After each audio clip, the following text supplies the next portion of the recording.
ప్రియరా, వర్షమైనను మంచైనను లేక కరువు భయంకరంగా వచ్చినప్పుడు ఆ కేరేతు వాగు నీళ్లు కూడా ఎండిపోయినాయి.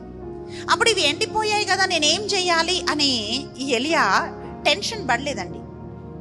దేవుడు అంటున్నాడు, సీదోను పట్టణంలో సారెపతు అనే ఒక ఊరిలో ఒక విధవరాలుని నేను ఆజ్ఞాపించాను, ఆమె నిన్ను పోషిస్తుంది, ఆమె దగ్గరికి నువ్వు వెళ్ళాలని చెప్పి ప్రిలరా ఎలియానే సారెపతు అనే ఒక గ్రామానికి, ఒక విధవరాలు దగ్గరికి దేవుడు పంపించాడు.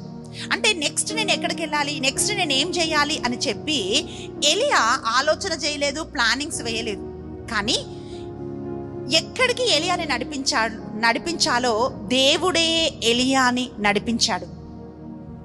ఈరోజు ప్రియ బిడ్డ, ఎలియా కరువు కాలం అంతా కూడా పోషింపబడ్డాడు. ఎలియా ద్వారా ఆ